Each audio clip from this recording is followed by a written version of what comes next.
Hello everyone. This is the 17th part of the story, Avatar in DC Universe. Chapter 52, Mental State. General Point of View. Aden blinked his eyes, and when he opened them, they were completely glowing white. The enthralled marvel stopped in his tracks. Interesting, analyzing data. The God equation beeped. As a response to his words, an energy field extended a few inches from Aden's body before disappearing. The boy turned his eyes to stare at the machine. A blank, soulless gaze that left the intelligent mechanic life wary for the first time. Impossible. How did you suddenly counter my analysis? That field of energy should not have the capability to block out my scans. Aden stood up and looked around at where he was. His vision ran over everything and a firm, determined gaze appeared on his blank face. Despite the fact that the real Aden was not aware of any of his actions, the Avatar state employed steps to carry out his last priority. Save the lives of his friends and teammates. To do that, these two had to go. The Avatar state could sense the malevolence inside the machine, but the other one was simply misguided. The fight would be difficult due to how powerful this opponent was. However, that was in terms of Aden fighting at his base power level. What Aden didn't understand was how deep his conjecture that his powers were completely different from their fictional counterpart was. What he had access to was a completely complex alien entity that was the avatar of the elements. All the elements. Take into account the high processing abilities of the avatar system and you have something which no scope of measurement could classify. The floor started shaking. Kill him. Shazam shot off like a bullet, slamming a fist in between Aden's chest. The boy hidden away deep in the psyche of Captain Marvel shouted at himself to stop. To stop his actions. The only thing he had succeeded at was holding back slightly while fighting the team. The best he'd done was stop himself from using his deadlier attacks. But now, an order had come through the control link.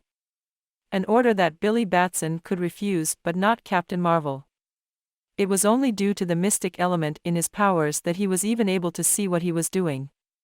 Billy closed his eyes while imagining the resulting sprouting blood, eviscerated organs, and broken bones that would be left behind once his attack landed. His fist speared through Aden's chest and came out on the other side. A shockwave blew the walls behind Aden to smithereens, sending pieces of earth and crystal debris flying away. A red energy field was revealed. You imbecile! The machine shouted in anger. Billy's attention, however, was on Aden. The blank white glowing eyes never changed. His hand was still inside his chest, but instead of blood, Billy was shocked and Aden's body broke into a liquid form and flowed out of his reach. Shazam was just about to attack, when he found his legs immobile. Looking down, he noticed a crystal-like material holding his foot captive. It spread across his body quickly and left the veteran hero encased in its crystalline form. No matter how much strength he employed, the material was too strong to blast through. The avatar reformed a distance away, standing before the God equation. How? My scans indicate that what you did should be impossible. How did you shift from your biological form to one composed entirely of water? And how is it possible that you can construct numerous carbon nanothreads strong enough to hold down my enforcer from attacking you? What are you? The God equation was surprised. None of this was going the way his predictive software had predicted. The boy had pulled out a card that the God equation couldn't counter against. No matter. I still have contingencies in place. If anything happens to... With the same blank look as before, the avatar raised up his hand, and when he brought it down, gravity increased around the vicinity of the God equation. The ground cratered as the machine responsible for all their problems was broken down into pieces, keeping in line with Aden's promise to turn it into scrap metal. The avatar cocked its head to the side once he noticed a suspicious-looking device lying in the middle of the wrecked pieces of metal. He touched the malevolent device and nodded, coming to a decision. This was an opportunity. A wave of energy escaped his body and the father box was cleansed of any of its sinister influence, leaving behind a featureless yellow box lying in his hands. A slight gesture from his hands and a crystal platform rose up from the ground. He placed the box on the pedestal and the construct withdrew back into the earth. The avatar turned his attention to his team and calmly flew towards them.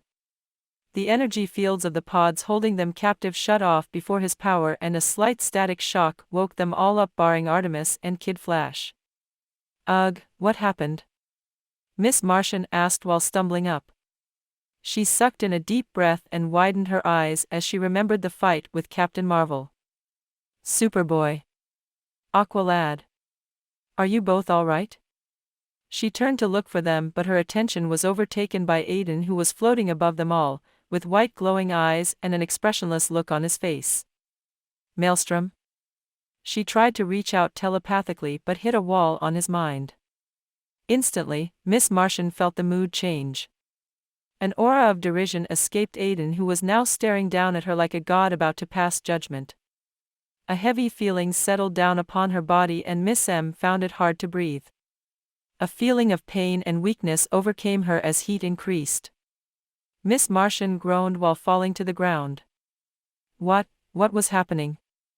Miss Martian stand back. Robin quickly appeared between the two, his hands raised up in an appeasing gesture. She didn't mean to do the mental probe. It wasn't an attack. The avatar's gaze did not change, but the feeling of heaviness and heat that had been slowly permeating the area eased up somewhat. "Nobody make any sudden moves," Robin ordered. Most of the team barring Wally and Artemis were up. "What is wrong with him?" Superboy wondered, his sight on one of his closest friend who was now flying down towards Captain Marvel. "That is not my secret to share. What I can tell you is that whatever that thing is, we absolutely do not want to antagonize it," Robin informed them as he searched for a way to leave to place. His gaze landed on the platform the God equation had been on and noted its destroyed pieces. Aden had done all this. Immobilized Captain Marvel and destroyed the thing responsible. Batman would have revised his information on their teammates' power level. Dick's investigation on Aden was now even more important than before. "Mgan, are you okay?" Superboy rubbed the young Martian's back in comfort. "I'm fine, Connor."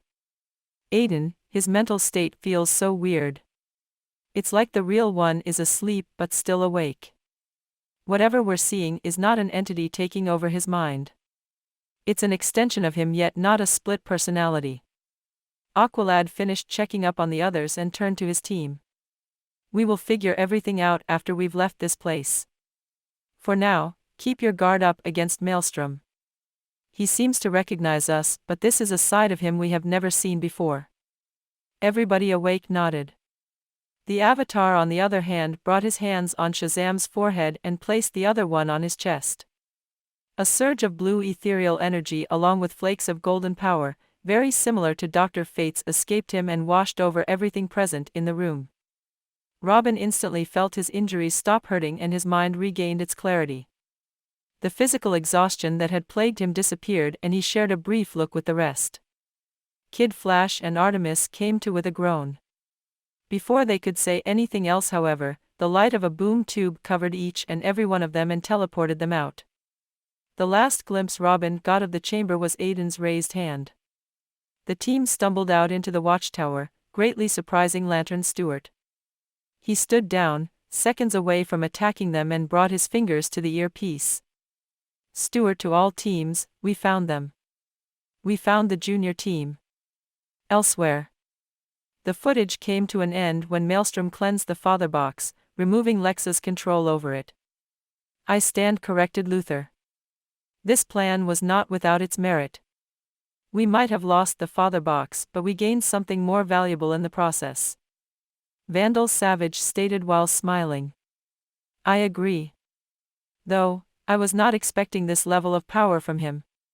He has been a person of interest to me for quite some time." "MMH." Vandal hummed. "With this new information, Phase 1 will need to be revised accordingly. We need to take advantage of this. As always, my friend, we think alike." Vandal Savage's words trailed off as he blended into the shadows. Luther rose up and walked down the stairs to where Tio Moro and his assistant were busy trying to regain control of the device. I have some bad news, Luther, I've lost the signal. That can only happen if the device is out of range or if it's been destroyed. The professor told the philanthropist. On the contrary, doctor, everything worked out splendidly. Moro turned to face him and was met with a smile on Lex's face. What are you talking about, Luther? Lex snapped a finger instead of answering, and the door to the lab opened. From the outside, Mercy pushed forward a hospital stretcher into the room, bringing it close to the pair before stopping. Luther stepped away and motioned to the professor. A gesture of goodwill. To let you know that I treat my friends with the utmost appreciation. Moro stared at Luther warily but nonetheless stepped forward and removed the sheet covering the contents of the stretcher. His eyes widened. How? Lying on the stretcher were the parts of Red Tornado. Luther wasn't the one to answer Moro's question. Come on, Thomas, if there is one person who can figure out the workings of your creations, it's me, obviously. An elderly gentleman wearing a prison uniform appeared on the holographic projection. Anthony. I should have known. Moro said. His words lacked their usual mocking tone, however. Gentlemen, it's time you let go of your past disagreements and focused on the future. With your software, Moro, Evo's hardware, and my specialized technology, the future is limitless. Luther stated, his words sugary sweet. Chapter 53, A Subtle Shift, Part 1. General Point of View. Wally tapped his foot on the floor rapidly. He reached out his hand into the bag of chips he was holding and groaned, it was empty. Sighing, he balled up the bag and tried to do a dunk on the trash bin, only to fail and get subjected to Black Canary's unimpressed look. Sorry, babe. What was the question again? Black Canary placed down her pad and leveled a serious gaze at him. You need to pay attention, Wally. While this might seem like something unrelated to you, it still affected some of your teammates greatly. This is an example of how a mission can go bad and not get any easier from there. You need to talk about it. Wally frowned. Hey, I never said it was unrelated to me. It's just, I was passed out for most of the time. I can't tell you anything more than Rob or Artemis have. Then tell me what you can. Black Canary insisted. Wally was quiet for a few seconds before sighing and running a hand across his hair. I was useless. I always pack more than one snack bar to keep myself up and running, even if the mission goes sideways. This time I packed less, thinking it was a simple recon mission. With our luck, I should have known that something would go wrong. He tightened his hands into fists. If I'd only been a little more prepared, I would have helped Robin and Artemis fight those things off, and maybe Rob wouldn't have been hurt so badly. I'm just really happy that they are all fine. Black Canary nodded in understanding, while feeling pity for the teen. Wally, it wasn't your fault. What happened was an oversight, yes, but that does not mean you're to blame. If you still feel that way, then you're being unfair to yourself. You only have control until you don't. And sometimes that's okay, because we learn to accept our mistakes and weaknesses. This leads to us doing better next time when the stakes are even higher. Black Canary's words were soft and inspiring. Normally that would have worked on just about anyone if it wasn't for the situation. Yeah, well, tell that to Aden, who's currently missing. Wally responded while standing up. Black Canary sighed as she watched him go. The veteran superheroine brought her fingers to the temples and gently rubbed.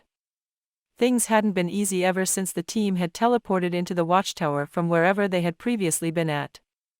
None of them had had any concrete information apart from describing the creatures they'd fought and Captain Marvel's betrayal. Canary felt another headache spring up at that. Captain Marvel was a child. Billy Batson, 10 years old, and the responsibility of saving the world firmly on his shoulders. Since 2 years ago, to be exact. The League was soon convening to discuss whether or not he should remain as part of the Justice League or not. That other matters as well. Aden Strong.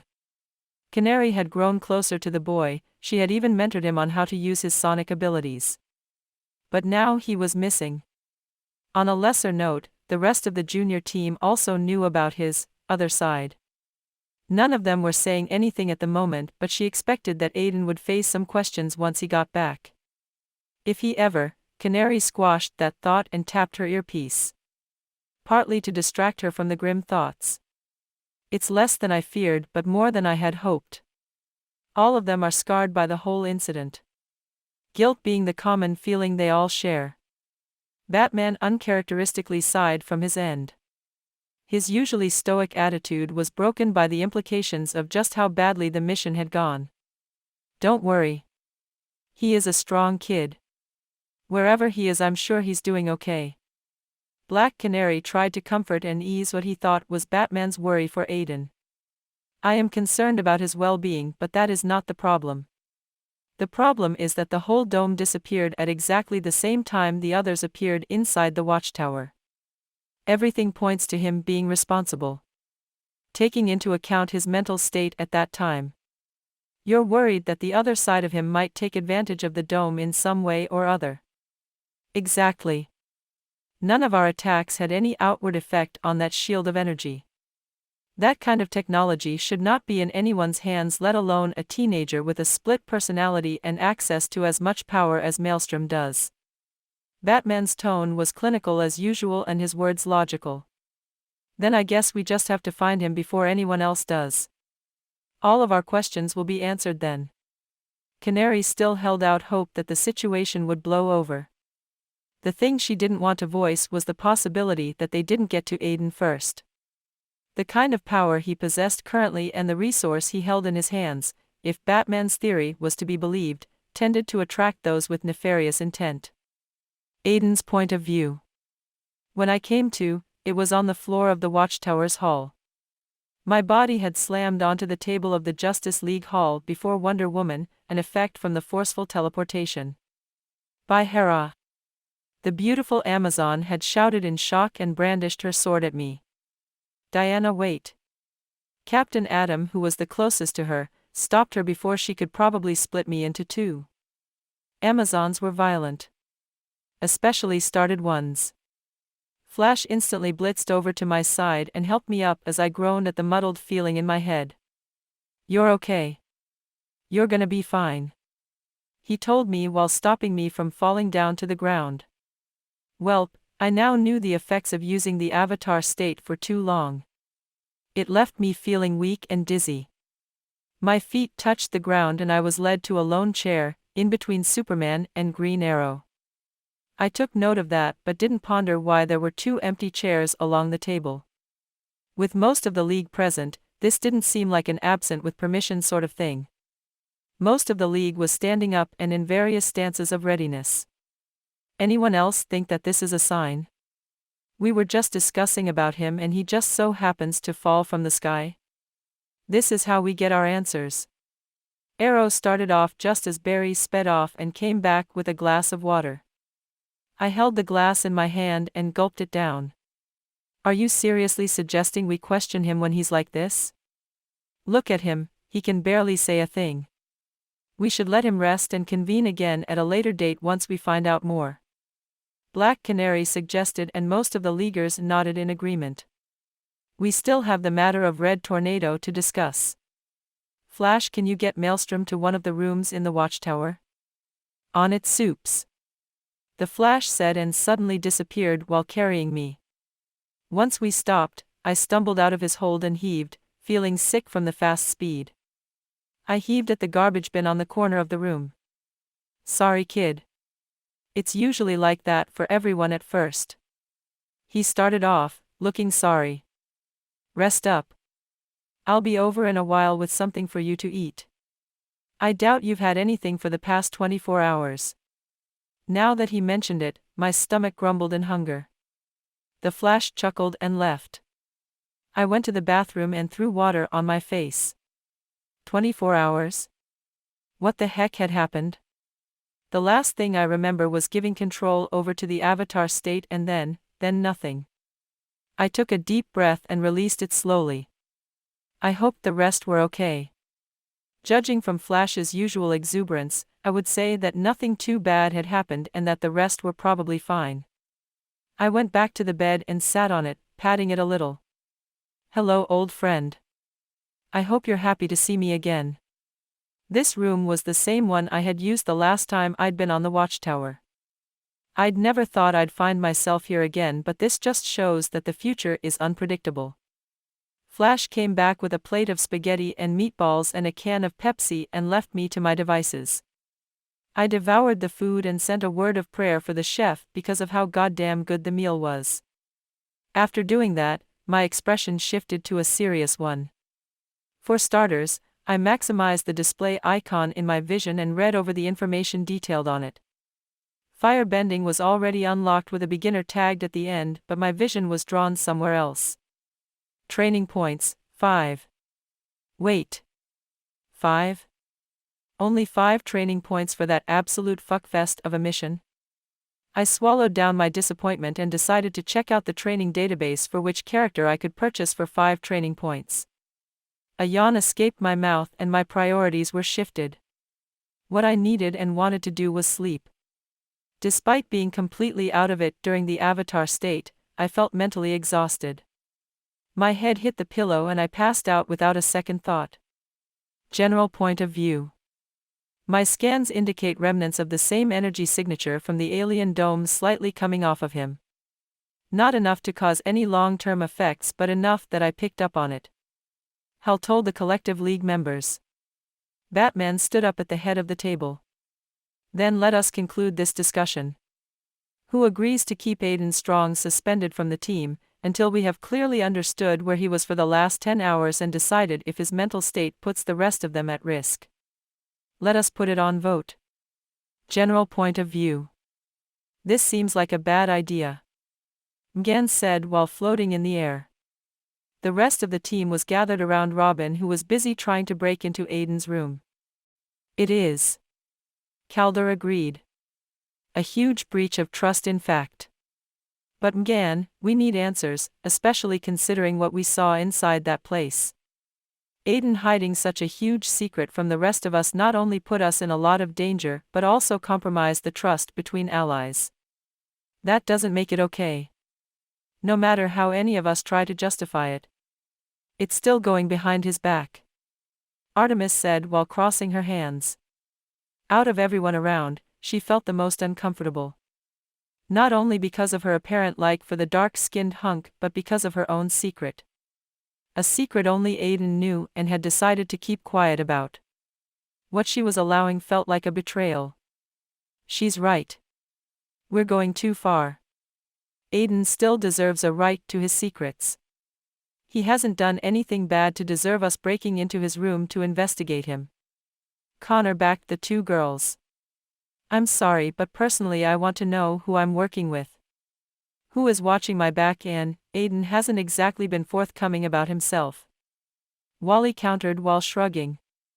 That's what secret identities are for, Wally. None of you know about my civilian life because I try my best to separate it from the hero thing. That's not a crime in our line of work. Artemis shook her head. I think we should just turn back while we can. What if one of the League? Mgan's words were cut off by the sudden swing of Aden's room door. Robin turned to look at them while smirking. Too late to turn back now. Plus, you're all forgetting one thing. This investigation might give us a lead on where we can find our missing teammate. Calder sighed and looked at the others. I will not force any of you to do this if you don't want to. If we do go through with it and Aden finds out, it might have irreparable damage to all our relationships. This is your last chance to turn around and walk away. Sheesh, Calder, you make it sound as if we're planning a murder. Wally spoke up only to have Artemis bonk him on the head. Ow. He looked at her aggrieved, but the blonde simply waved her hand threateningly. I have a question, Calder. What if we do find something? Something bad? Robin's tone suddenly turned serious and subdued. Before answering, Calder took a deep breath. Let's just do this. Connor beat him to the punch and shoved the door completely open. Calder couldn't help but feel relieved. Robin sighed and put away his kit. so not feeling the aster. Aden's point of view. The second time I woke up was to a soft knock on the door. I ran a hand through my face and got out of the soft bed.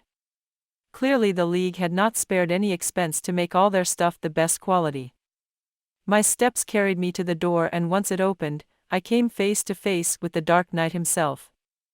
The glare was still there, somehow even more intense. Batman. I nodded after looking around him and not noticing any other leaguer. Oh wait. There. A hazy form rose up from the ground. Manhunter. It's good to see you're doing all right, Aden. He replied, a small smile on his face. Thanks, John. Although the mission had a few hiccups here and there, it wasn't something we haven't dealt with before. At this point, it's obvious that 90% of our missions will go wrong. I opened the door wide after answering, to allow them to come in. You're welcome inside. No need. This won't take long. We're here to talk to you about something of grave importance, Aden. My eyes widened minutely at the grim tone. A few hours later, I stood before the full roster of the Justice League. A chair had been set apart for me, but I hadn't sat on it. The second I'd been called into the hall, I'd come in expecting confrontation. I could barely contain my anger. Batman's words kept on running inside my head with no sign of stopping. I was being suspended from the team. There wasn't even a concrete reason for this. I hadn't hurt anyone. If it wasn't for me, none of the team would be all right. If it wasn't for me, Captain Marvel would still be an agent of the light. Let's not kid ourselves, it's clear that only they had the ability to acquire such tech. Maelstrom, do you know why you're here? Even Black Canary's usually caring tones sounded pretentious to me. I was thinking you could tell me. It's not usually that one gets to stand before the full League. Whatever it is, must be important. I told them, slight confusion marring my features. Just like planned. Batman spoke up next. In light of recent events, the League has decided to question you regarding a few incidents that occurred during the Yellowstone National Park recon mission. A mission that went completely off the rails. The Flash added. From the rest of your team's account, you were all teleported away forcefully to a structure hidden in the dark side of the moon, where you were constantly attacked by alien creatures and Captain Marvel, who was being controlled. John Stewart recounted. Black Canary picked up where he left off. During the fight, your other side came out. I breathed out. Things got too dire. I couldn't fight Captain Marvel one-on-one. So when I blacked out, the avatar state came out as a means for me to protect myself. To be fair, I don't recall anything that occurred afterwards. It's not something I can control yet. I could see a lot of negative expressions on the faces of some of the heroes. Distrust and dissatisfaction mostly. I'm curious as to the true nature of this avatar state. Aquaman started off. Instantly, I felt a subtle shift happen in the room. I shrugged. It's not something I can explain very well because I don't have all the details. Think of it as a supercharged version of myself whose only purpose is to protect me and eliminate those seeking to do harm upon my person. An apt description from someone claiming to not have all the details. I narrowed my eyes at Aquaman after he replied. I'm concerned. If this version of you is only after your protection and retaliation against your enemies, would you be able to prioritize civilian lives in the middle of the fight, or would they be meaningless to you during your vendetta? Green Arrow, someone who's never liked me, raised his concerns. That's not entirely fair, Arrow. Your concerns, while warranted, are also unrealistic. He cannot control himself while he's in that state. Asking him to account for anything other than his own conscious actions is too much. Surprisingly, Hal Jordan spoke up in my defense. They are his actions. What does it say to the public when one of our own puts people at risk because he's not himself? The Justice League would suffer a PR disaster. Such a thing would snowball into more stringent measures by the UN and other nations' governments. We already have places we cannot go to because of that. Green Arrow shot back, heated. Wow. I really don't have a fan in that guy. My hands tightened as I carefully put a blank look on my face. No, I wasn't planning a murder on modern-day Robin Hood, I swear. Except you're wrong, Arrow, he's part of a Black Ops team. Their current role is not entirely about saving lives. That would defeat the purpose of what a Black Ops team is all about, a stealth group acting in the shadows. There isn't a visible link from him to us, so expecting any of them to act the exact way we do is, as Hal said, unrealistic. Stewart said his piece, which brought out arguments from across the table. Only Captain Adam seemed unconcerned about everything that was going on. Dude was always pretty chill. Silence. We are getting nowhere with this discussion. Only delaying the inevitable. Wonder Woman stood up and announced. We are not here to interrogate him. Maelstrom has done nothing wrong during his tenure with the junior team. He has been responsible barring a few instances that were excused due to his inexperience in our line of work, and today's aim was to try and understand his situation better and seek out a way to help him. Help me? Really? I couldn't take it any longer. I started laughing. They all turned to stare at me, unamused. My laughter increased at the expressions on their faces. What is so funny, boy? Hawkman demanded from his seat. The mask on his face made him look more cartoonish than vicious. That didn't help me. Maelstrom, I believe I don't need to remind you where you are at the moment. This is a serious matter. The advice from Black Canary helped me regain my self-control. I'm sorry. It's just that, I can't get over the hypocrisy some of you have. There was stunned silence after my words. And to me it's really funny that someone like Green Arrow, a vigilante who used to leave people broken and dead before he joined the League, can stand there and lecture me about prioritizing civilian lives. There was a collective intake of breath. Arrow stood up with anger marring his features. Watch it. You know nothing. Right. But you do? So it's right for you to pass judgment you color as concerns about me, but wrong if I do the same about your bloody past. Like I said before, hypocrisy. Most of the members hadn't gotten out of their surprise yet. Black Canary actually had her mouth wide open in shock. Arrow looked unsure of what to do. The hostility in his eyes, however, showed me where Red Arrow got his arrogance from. Stand down, Maelstrom. Green Arrow is a member of the Justice League and will be accorded the same respect everyone on this table deserves. Batman ordered me with a steely gaze in his eyes. I looked around the room and saw no allies. Not even Black Canary, who I had grown closer to, or the Lanterns who had come to my rescue. This was a trial. No matter what I would have said, it's clear that it was a charade. You've already decided to remove me from the team. Let me make it easier on all of you, I quit. I turned on my feet and walked out. There is a lot more going on in the background.